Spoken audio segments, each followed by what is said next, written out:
Hola a todos y bienvenidos a Clásicos de Cine en esta nueva edición. Creo que ya es la décima proyección. Hoy muy especial, puesto que va a ser dedicada a las Urdes. No podía faltar el documental Tierra sin pan, de 1933, dirigido por Luis Buñuel. Tengo hacia este documental, sin duda alguna, un sentimiento encontrado, un sentimiento enfrentado incluso, ¿no? Por un lado me parece, me impactó muchísimo cuando lo vi por primera vez. Me parece un retrato tan duro como cruel y también incluso siento, y digo la palabra sentir, siento que de una forma u otra fue reflejada esa parte de España injustamente. Fue un retrato injusto, pero a la vez considero que necesario para descubrir, para redescubrir esta tierra tan maravillosa y que tanto me impactó por encima de cualquier otro documental o cualquier producción estas tierras. Me impactó porque pude vivir la magia de las Urdes a través de un reportaje que hicimos radiofónico para Dimensión Límite junto a David Cuevas.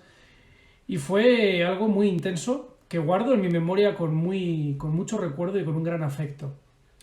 Y antes de dar el paso a este clásico del cine, que es el documental de apenas media hora, de Tierra sin pan, de Luis Buñuel, he de recordar algo que escribí en su día sobre las Urdes. Me impactó muchísimo la autenticidad de sus gentes, el valor de su cultura y la nobleza y del espíritu de estas personas, el corazón tan noble de estas gentes. Y lo quise reflejar de alguna forma sobre el papel. Tierra sin pan es un documental, como digo, tan duro y tan feroz como a la vez yo creo que necesario para ver y sentir también lo que pudo ser el reflejo también de una época, ¿no? Una época en la que las Urdes estaba completamente aislada, no solo del mundo, sino también forzosamente aislada, porque no se le prestaba la atención que necesita una tierra tan rica como esta en todos sus aspectos. Y creo que hoy, pues las Urdes, Tierra sin pan, tenía ganas de proyectarlo y que lo viéramos crudo, tramposo también por otro lado, porque Luis Buñuel ahí de alguna forma trucó diferentes aspectos, maquilló otros de forma muy cruel y también pagó esa crueldad con la que trató a ese pueblo tan maravilloso. Creo necesario dignificar esta tierra que es tan rica y desde luego, pues, si no la ha descubierto todavía alguien, que la descubra porque es un lugar maravilloso para visitar. Recuerdo que estuve alojado además en Mogarraz, cerca de las Urdes, pertenece a Salamanca, junto a la Alberca, y desde ahí me desplacé a las Urdes en diferentes jornadas que para mí fueron inolvidables. Y como vestigio de todo aquello, como recuerdo también, pues, describir las palabras que yo sentí, a través de las palabras, a través del texto, lo que yo sentí en aquel lugar, ¿no? Las Urdes, para mí, sin duda alguna, el último rincón donde habita el corazón noble y mágico de sus gentes. Mi corazón también siente el latir de un pueblo que te lo da todo y no espera recibir nada a cambio. Que te lo da todo y no espera recibir nada a cambio. Tampoco nunca nadie se lo dio, tampoco nunca nadie lo dio jamás. Tal vez por eso me siento identificado con sus gentes, con su paisaje, porque es el espejo en el que me reflejo, el espejo del auténtico, el aprendizaje de la humildad y el contacto con la tierra, con sus pobladores, que yo creo que es la cura que cicatriza el alma. El exilio de la soledad habita en el respirar jurdano de sus caminos, en lo abrupto de sus bosques, en la estrechez de sus valles, en la niebla que de repente te invade como una caricia salvaje y natural que envuelve el pensamiento más reflexivo. Las Urdes tienen la improvisación natural de lo delicadamente inesperado. Y cuando la brusquedad del encuentro es inevitable, uno la admira con coraje, con la fortaleza de la propia supervivencia, con el valor del último guerrero, el último hombre íntegro que se bate en convivencia y armonía con la naturaleza jurdana, salvaje y generosa. El guiño causal se hizo presente cuando aquellas buenas gentes, por causa laboral, conocían tierras navarras como Ochagavía, Izalzu o Ezcaroz, villas de igual carácter y de las que yo procedo, de esta tierra navarra.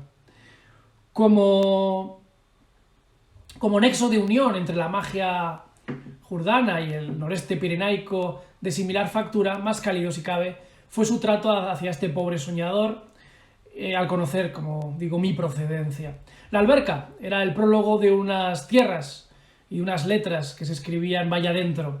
Era la puerta hacia Rivendell, en donde conocerás elfos, enanos, orcos, brujas, magos y todo lo que soñó Tolkien. Todo lo que soñó Tolkien se encuentra en las Urdes. Es el realismo mágico de otra realidad, que tan solo la verán aquellos que les duela el alma, aquellos que quieran bautizar en su espíritu, aquellos que hayan caído y se quieran levantar. Es el sacrificio de un pueblo que mantiene intacta su inocencia. Allí conocí con orgullo a Manolo el Vaca, a Felipe el de los chorizos, al tío Manuel el tamborilero, a Pedro el de la Suiza, a Gregorio el de ladrillar, al hijo y a la mujer del mítico Eusebio Macho Lanú. Allí vi lágrimas de amor hacia él cuando nos anunció su mujer que estaba enfermo. Allí respiré la pureza de sus gentes, el olor de la madera y el calor del hogar. Allí vi la curva de Arrolobos, la noche más oscura y la niebla más feroz. Allí oí hablar de un perro fantasma con cascabel y a la vuelta de la esquina lo vi. Se me acercó y lo toqué. Era un perro vagabundo, nada extraño, pero mágico y fantástico. Es lo que te da esta tierra tan especial. Lo acaricié y corrió calle arriba para perderse en la noche de Arrolobos. Y tuve el honor de conocer a Miguel Ángel Sendín comiendo en Vegas de Coria, en un restaurante no menos mágico llamado Los Ángeles. Arrolobos, Vegas de Coria, Sotoserrano, Nuño, Moral, Aceitunilla, Cerezal, Cabezo, Ladrillar, Rubiaco.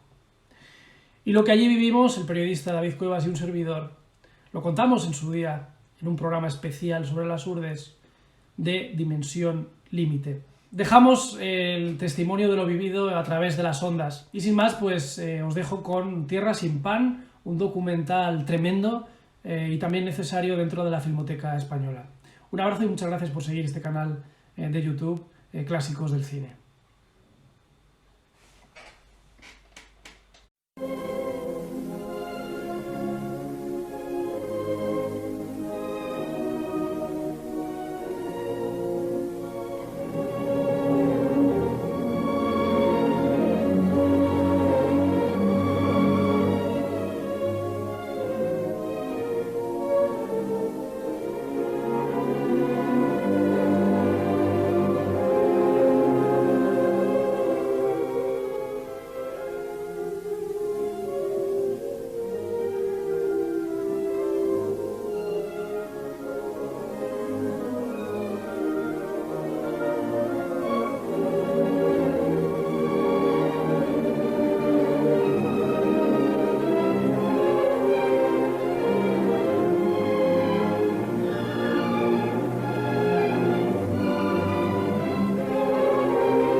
En algunos lugares de Europa existen focos de civilización casi paleolítica. En España, a 100 kilómetros de Salamanca, hogar de alta cultura, se encuentran las Urdes, aisladas del mundo por montañas de difícil acceso, cubiertas de tupidos matorrales de brezo y jara. Antes de llegar a las Urdes, debemos pasar por la Alberca, antigua villa de carácter casi feudal. Todos los habitantes de las Urdes eran tributarios de este pueblo.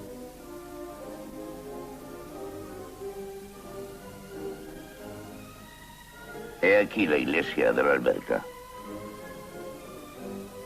Dos calaveras desde sus nichos parecen presidir los destinos de la alberca.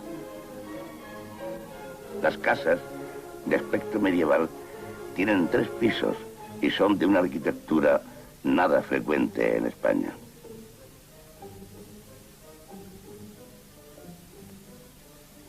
La mayor parte llevan el frontis una inscripción religiosa. Ave María Purísima, sin pecado concebida. El día de nuestra llegada, vemos a muchas mujeres peinarse a la puerta de sus casas, adornadas con sus mejores atavíos. Preguntamos el motivo y nos dicen que vayamos a la plaza de la iglesia, en donde va a celebrarse, como todos los años, una extraña y bárbara fiesta.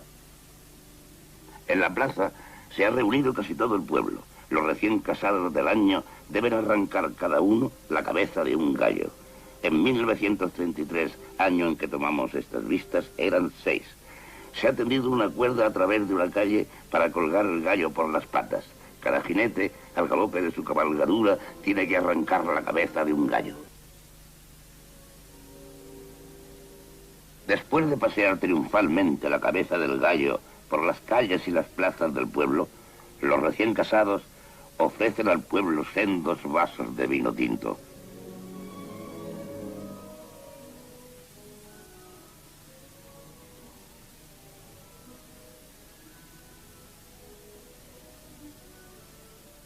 También distribuyen obleas a los habitantes.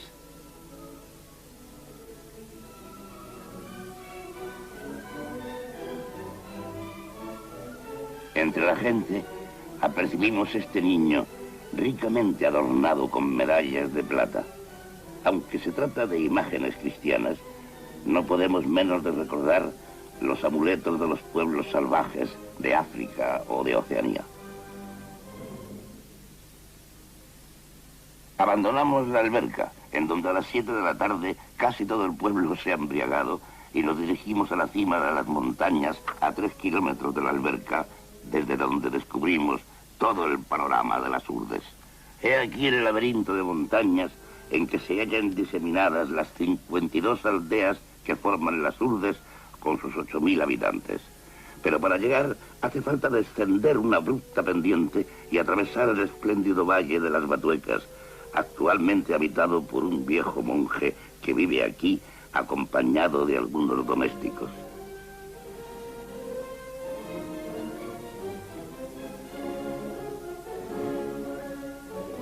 Este valle fue habitado durante 4 siglos por los carmelitas que evangelizaron las Urdes. Además de las pocas personas que hemos citado, el convento está deshabitado y solo quedan las ruinas en medio de un paisaje de salvaje belleza. Las Batuecas conservan huellas de una vida prehistórica intensa. En sus cavernas hay dibujos de perfecta ejecución que representan hombres, cabras y abejas.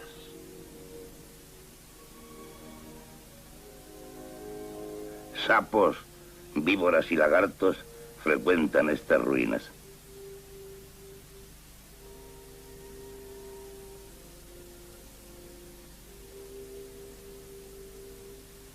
La vegetación es de una gran riqueza. Más de 200 especies vegetales crecen aquí libremente. Pero a 5 kilómetros de este valle paradisíaco, el terreno cambia bruscamente y aparte algunos raros árboles frutales, todo queda invadido por matorrales de brezo y jara. Una muralla de 8 kilómetros rodea el convento para defenderlo de los lobos y jabalíes muy abundantes en la zona. En el recinto formado por la muralla, diseminadas acá y allá, están las ruinas de 18 ermitas, cuyo emplazamiento señalan uno o más cipreses. Cuando los monjes habitaban el convento, cada anacoreta tocaba la campana de su ermita a medianoche para demostrar que su espíritu velaba, y el prior respondía con la gruesa campana de la iglesia. Detrás de esas cimas que todavía pertenecen a las Batuecas, comienzan las Urdes. Las atravesamos y henos aquí, en su pleno territorio. Este pueblo, a Aceitunilla, está situado en uno de los valles más pobres. El edificio blanco es la escuela de reciente construcción. Vagando por las callejas, sorprendemos la vida cotidiana de sus habitantes. Detalle curioso, en los pueblos de las Urdes nunca hemos escuchado una canción. Las calles que trepan por el flanco de la montaña forman el cauce de pequeños arroyos. Durante el verano es la única agua de que disponen en el pueblo, y los habitantes la utilizan a pesar de la suciedad repugnante de su lecho. Vean algunas escenas que tomamos al azar de nuestro paseo.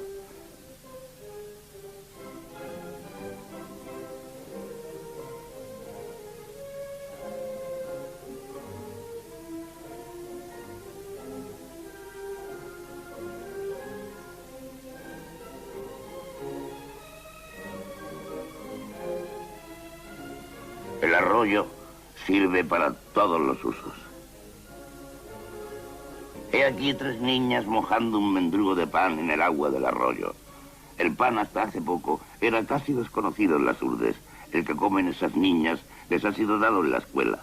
Generalmente el maestro obliga a los niños a que se coman el pan en su presencia para evitar que se lo quiten sus padres al llegar a casa. Llamada a la escuela. Estos niños desarrapados y descalzos reciben la misma enseñanza primaria que los demás niños del mundo. Los trajes provienen de Andalucía o Extremadura y han sido dados como limosna a los urdanos que emigran para la siega durante los meses de verano. Al volver a sus aldeas, cambian los trajes por patatas. Están remendados tantas veces que no se llega a descubrir la tela primitiva del traje.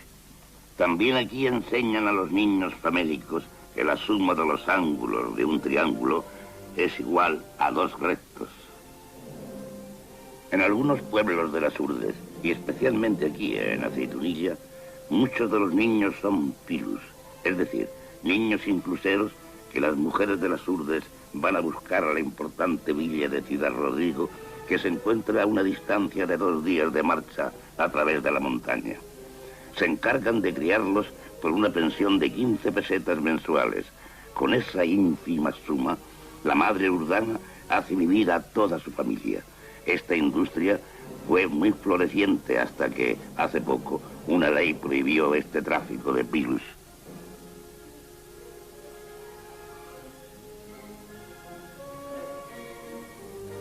Una imagen inesperada y chocante que descubrimos en la escuela. ¿Qué hace aquí este grabado absurdo? Tomamos al azar un libro de moral que está sobre una mesa.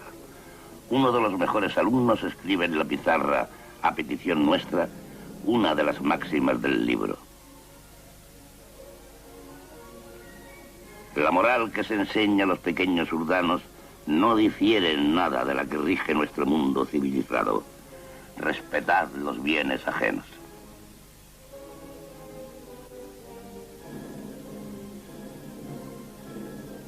En este valle de aspecto acogedor vemos algunos árboles frutales muy escasos en estos lugares, como nogales, cerezos y olivos.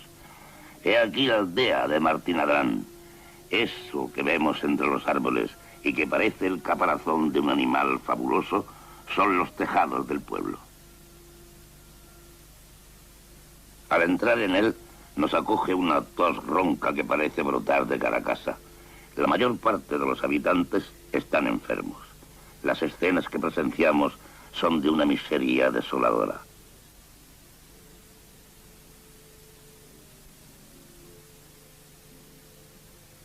El bocio es la enfermedad específica de esta zona de las Urdes que constituye el objeto principal de este reportaje.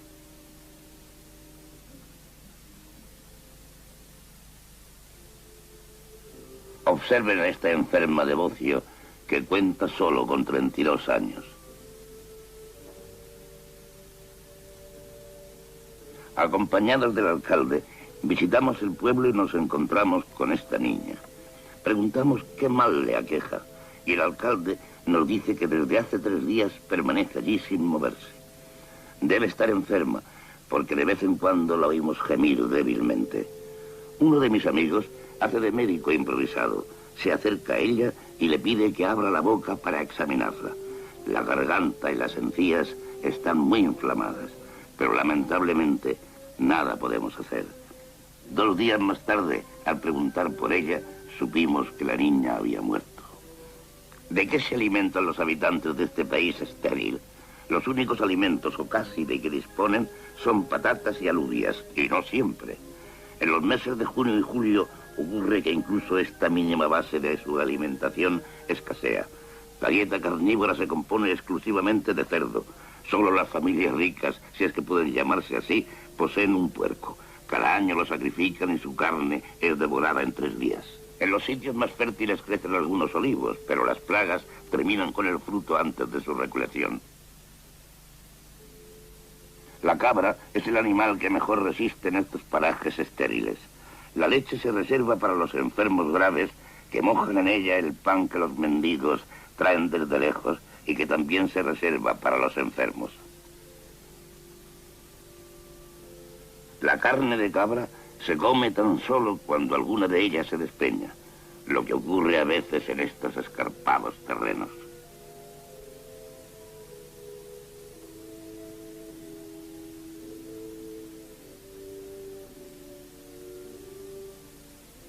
La principal industria de las Urdes es la apicultura, pero las colmenas en su gran mayoría no son propiedad de los urdanos.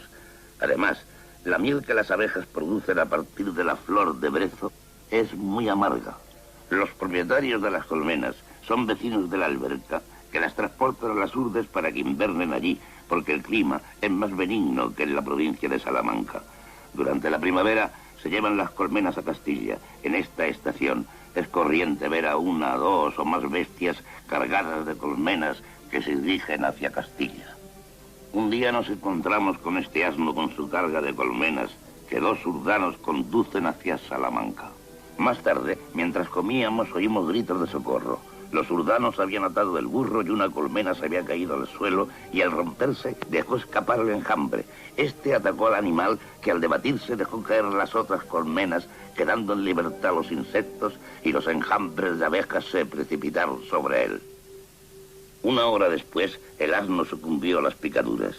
Un mes antes de nuestra llegada a las Urdes, un hombre y 11 mulas murieron a consecuencia de las picaduras de las abejas. Los meses de mayo y junio son los más duros para los urdanos, que ya terminada su provisión de patatas, no tienen nada más que llevarse a la boca. Lo único son las cerezas que el hambre les obliga a comer antes de que maduren. Esto agrava su disentería. Esta es la época de las emigraciones. Los hombres todavía válidos, que han sido respetados por las fiebres, se van a Castilla y Andalucía a buscar trabajo en la siega.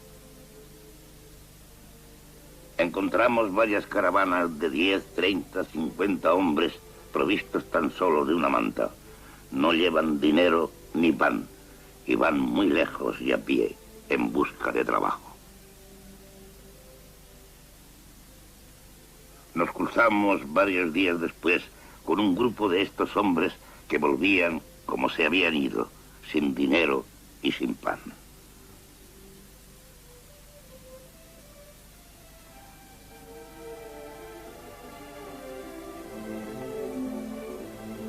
Llegamos ahora a uno de los puntos más importantes de este reportaje: cómo construyen los urdanos sus terrenos de labor que les permitirán comer y vivir.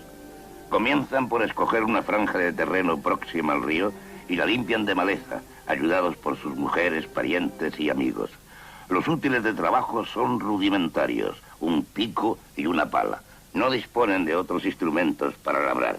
El arado no se conoce en gran parte de las aldeas de las Urdes. Una vez socavado y limpio el terreno, elevan un muro de piedras que colocan sin argamasa las unas encima de las otras. El muro debe defender la tierra de las grandes avalanchas del río durante el invierno. Terminado el muro, se van lejos, a la montaña, para recoger tierra vegetal. Llenan con ella sus sacos que luego transportan a través de escarpados senderos hasta sus huertas. Este trabajo les ocupa durante semanas.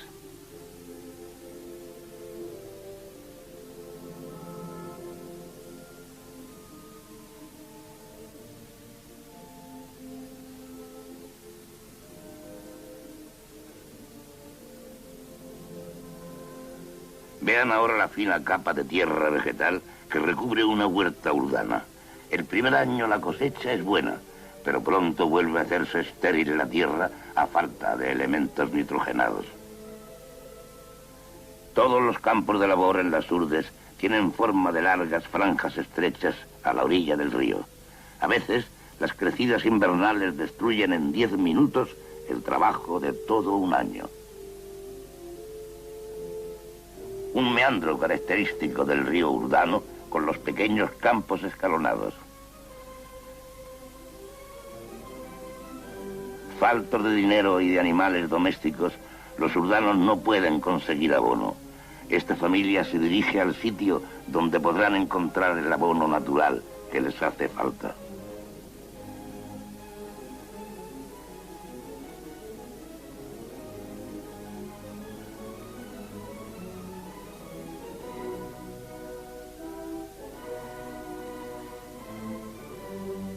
Los caminos son difíciles y el calzado es raro.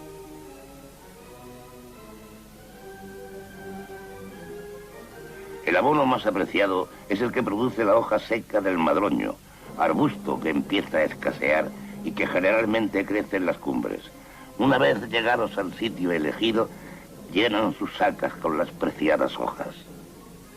Pero la víbora es un animal que abunda en estos vericuetos. Este campesino fue picado en el dedo por una de ellas pocos días antes, cuando recogía hojas. La mayoría de las veces la mordedura no es peligrosa, pero son los propios urdanos, al intentar curarse, los que se infectan, haciéndola mortal en muchas ocasiones.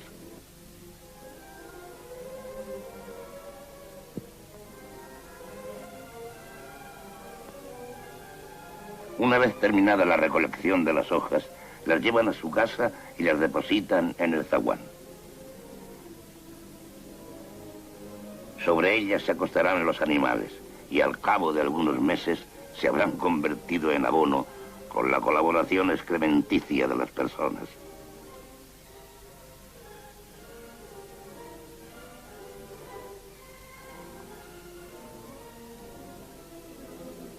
He aquí la casa de un habitante de Fragosa. Al trasponer la puerta, se camina sobre el lecho de hojas que se encuentra en todas las viviendas del pueblo.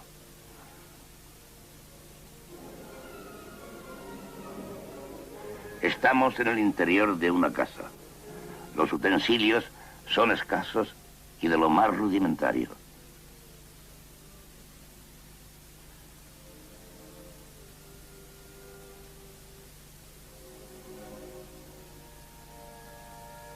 El humo sale de las casas por donde puede, pues no hay chimeneas ni ventanas. En verano, los cauces de los ríos quedan casi completamente secos y esta es la causa del paludismo transmitido por el mosquito Anopheles. Todos los urdanos son paludicos. Esta enfermedad es combatida hoy día por los médicos de las urdes. La larva sube a la superficie del agua para respirar. Si su diminuto cuerpo queda paralelo a la superficie, es una larva de Anopheles, y si se detiene perpendicularmente, es una larva de Culex, mosquito inofensivo. Los Anopheles adultos se encuentran en todas las casas de los urdanos y son fácilmente identificables por su posición de descanso, que es perpendicular a la pared. He ahí el resultado de la picadura del Anopheles. Un hombre con fiebre sentado a la puerta de su casa.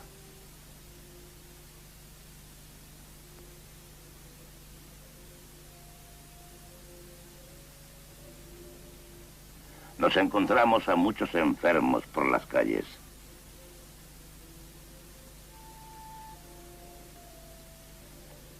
Una enferma acostada en el balcón, ajena a nuestra presencia. Los balcones son raros en las urdes.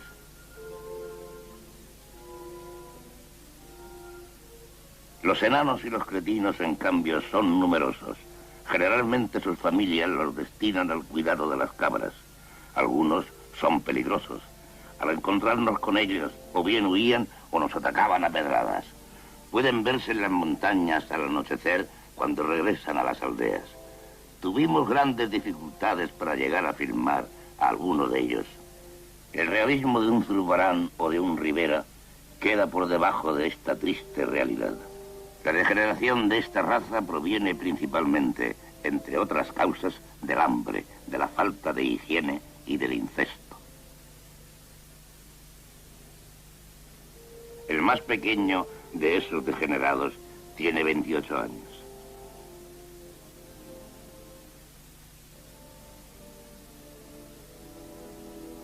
He aquí otro tipo de cretino viejo.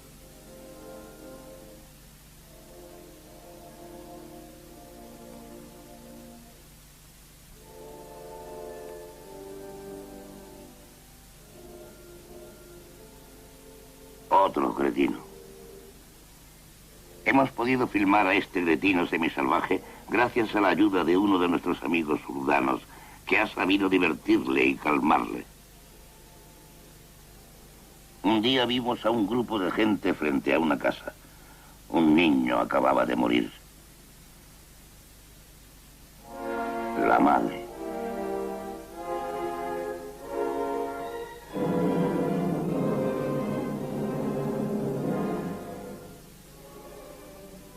Una muerte es uno de los raros acontecimientos que pueden presenciarse en estas aldeas miserables.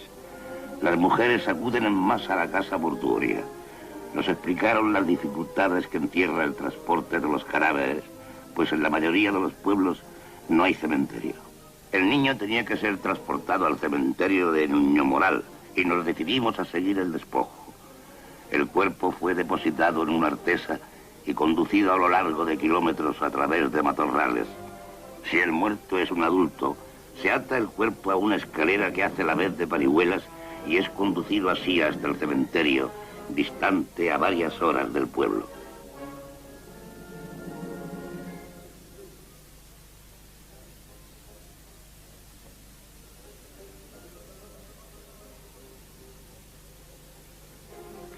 He aquí el paso de un río con el cadáver.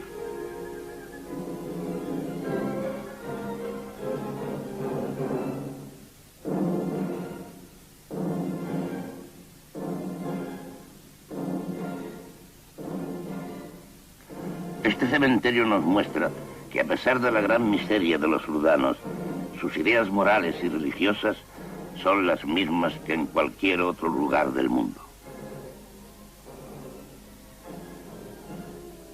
El emplazamiento de las tumbas está marcado por una cruz o un trozo de madera.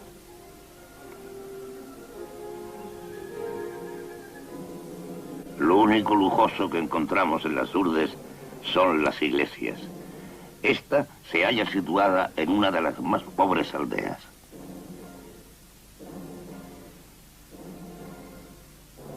Estamos en el interior de una casa urdana y no de las peores. La familia se compone del padre, el hijo, la nuera y sus 2 niños. El papel recortado que decora el muro y el alineamiento de las cacerolas indica un cierto sentido de la decoración. Cuando llega la noche, una vieja recorre las calles. Es la pregonera de la muerte. Agita una campana y salmodia una oración.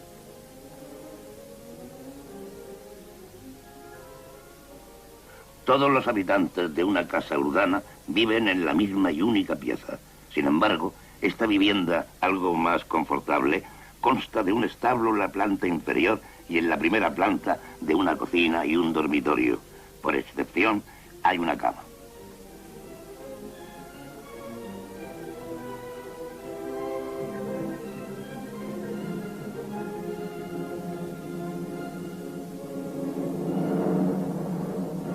Los urdanos se acuestan vestidos durante el invierno.